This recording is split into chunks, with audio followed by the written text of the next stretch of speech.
Lord. ಪ್ರಿಯ ದೇವರ ಮಕ್ಕಳೇ, ಯೇಸು ಕ್ರಿಸ್ತ ನಾಮದಲ್ಲಿ ನಿಮ್ಮೆಲ್ಲರನ್ನು ವಂದನೆ ಹೇಳ್ತೇನೆ. ಈ ಸಮಯದಲ್ಲಿ ನಾವೊಂದು ವಾಕ್ಯ ಓದ್ಕೊಳ್ಳೋಣ. ಕೀರ್ತನೆ 119ನೇ ಅಧ್ಯಾಯ 9ನೇ ವಚನ. ದೇವ್ರ ನಮ್ಮ ಸ್ತೋತ್ರ. ಯೌವನಸ್ಥನು ತನ್ನ ನಡತೆಯನ್ನು ಶುದ್ಧಿಪಡಿಸಿಕೊಳ್ಳುವುದು ಯಾವುದರಿಂದ? ನಿನ್ನ ವಾಕ್ಯವನ್ನು ಗಮನಿಸಿ ನಡೆಯುವುದರಿಂದಲೇ. ನಾನು ಪೂರ್ಣ ಮನಸ್ಸಿನಿಂದ ನಿನ್ನನ್ನು ಹುಡುಕುತ್ತೇನೆ, ನಿನ್ನ ಆಜ್ಞೆಗಳಿಗೆ ತಪ್ಪಿ ಹೋಗದಂತೆ ನನ್ನನ್ನು ಕಾಯಿ. ಆಮೇನ್. ದೇವ್ರ ನಮ್ಮ ಸ್ತೋತ್ರವಾಗಲಿ. ಪ್ರಿಯ ದೇವ್ರ ಮಕ್ಕಳೇ, ಈ ದಿನಗಳಲ್ಲಿ ಯೌವನಸ್ಥ ಮಕ್ಕಳಿಗೆ ದೇವ್ರು ಹೇಳಿದ ಮಾತು, ಯೌವನಸ್ಥರು ಯಾವುದರಿಂದ ಶುದ್ಧಿ ಆಯ್ತಾರಂತೆ? ದೇವರ ವಾಕ್ಯವನ್ನು.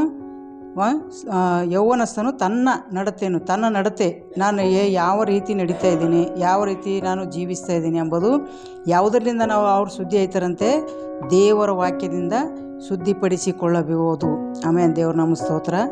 ಅದು ವಾಕ್ಯ ಏನು ಮಾಡ್ತದಂತೆ?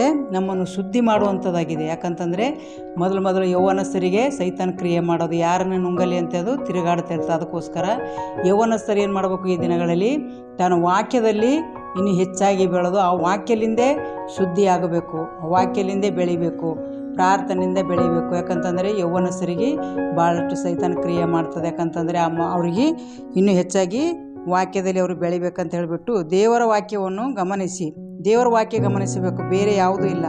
ಈ ಲೋಕದ ಕಾರ್ಯ ಅಲ್ಲ, ಈ ಲೋಕದ ಆಲೋಚನೆ ಅಲ್ಲ, ಈ ಲೋಕದ ಒಂದು ಕೆಟ್ಟ ಆಲೋಚನೆ ಅಲ್ಲ, ಯಾವುದರಲ್ಲಿ ಶುದ್ಧಿ ಆಗೋದಿಲ್ಲ. ದೇವರ ವಾಕ್ಯವನ್ನು ಗಮನಿಸಿ ನಡೆಯೋದ್ರಿಂದಲೇ ಶುದ್ಧಿ ಆಯ್ತಾನೆ.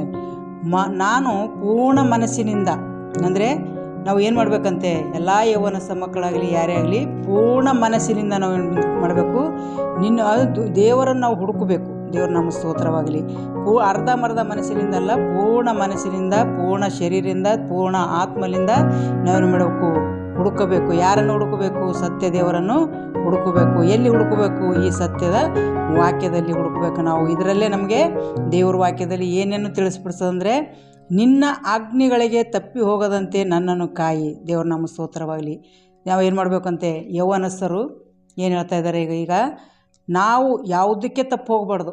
ಅಂದರೆ ಈ ಲೋಕದ ಅಂಧಕಾರ ಶಕ್ತಿಯಲ್ಲಿ, ಯಾವುದೇ ದುರಾತ್ಮ ಶಕ್ತಿಯಲ್ಲಿ, ಯಾವ ಪಾಪದಲ್ಲಿ ನಾವು ತಪ್ಪಿ ಹೋಗದಂತೆ ನಮ್ಮನ್ನು ಕಾಯಿ ಅಂತ ಯಾರು ಹೇಳ್ತಾರೆ? ಯೌವನಸ್ಥ ಮಕ್ಕಳು ದಾವೀದನ ಮೂಲಕ ದೇವರಿಗೆ ತಿಳಿಪಡಿಸುವಂತಾಗಿದೆ. ದೇವ್ರ ನಮ್ಮ ಸ್ತೋತ್ರವಾಗಲಿ. ಯೌವನ ಕಾಲದಲ್ಲಿ ಸೃಷ್ಟಿಕರ್ತನನ್ನು ಸ್ಮರಿಸಬೇಕು. ದೇವ್ರ ನಮ್ಮ ಸ್ತೋತ್ರ. ಅದಕ್ಕೋಸ್ಕರ ಯೌವನ ಮಕ್ಕಳಿಗೆ ಈ ದಿನಗಳಲ್ಲಿ ಅನೇಕ ಯೌವನಸ್ಥ ಮಕ್ಕಳು ಎದ್ದೇಳಬೇಕು. ಯೌವನಸ್ಥ ಮಕ್ಕಳು ಈ ದಿನಗಳಲ್ಲಿ ಅನೇಕ ಮಕ್ಕಳು ವಾಕ್ಯದಲ್ಲಿ, ಪ್ರಾರ್ಥನೆಯಲ್ಲಿ ಹೆಚ್ಚಾಗಿ ಬೆಳಿಬೇಕು, ಸೇವೆಯಲ್ಲಿ ಬೆಳಿಬೇಕು. ಯೌವನಸ್ಥ ಮಕ್ಕಳು ಯಾವುದೇ ಕಾರಣಕ್ಕೆ ಈ ಲೋಕದ ಆಸೆ ಆಕಾಂಕ್ಷೆಯಲ್ಲಿ ಹೋಗದೆ ದೇವರ ರಾಜ್ಯಕ್ಕಾಗಿ, ನೀತಿಗಾಗಿ ತವಕ ಪಡಬೇಕು. ದೇವ್ರ ನಮ್ಮ ಸ್ತೋತ್ರವಾಗಲಿ. ಅದಕ್ಕೋಸ್ಕರ ಪ್ರತಿಯೊಂದು ಯೌವನ ಮಕ್ಕಳಿಗೆ, ಯೌವನಸ್ಥ ಮಕ್ಕಳಿನ 5 ದಿನಗಳಲ್ಲಿ ಪ್ರಾರ್ಥನೆ ಮಾಡೋಳಾಗಿದ್ದೇನೆ. ದೇವ್ರಿಗೆ ಸ್ತೋತ್ರ. ಪರಿಶುದ್ಧನೇ ಪರಿಶುದ್ಧನೇ ಪರಿಶುದ್ಧಾತ್ಮನೇ ನಿನಗೆ ಸ್ತೋತ್ರ. ಕರ್ತನೆ ತಂದೆಯಾದ ದೇವರೇ ನಿನಗೆ ಸ್ತೋತ್ರ. ನೀವು ಒಳ್ಳೆಯದನ್ನೇ ಮಾಡುವಂಥ ದೇವರಾಗಿದೆಯಪ್ಪ.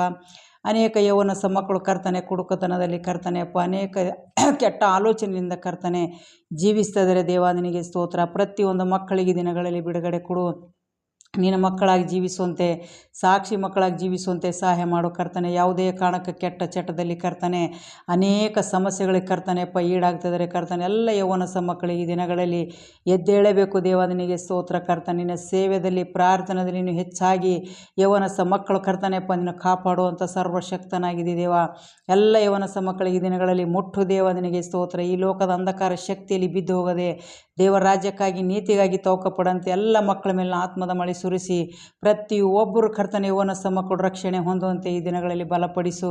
ನಿನ್ನ ಮಕ್ಕಳಾಗಿ ಜೀವಿಸುವಂತೆ ಸಹಾಯ ಮಾಡು ಕರ್ತನೆ.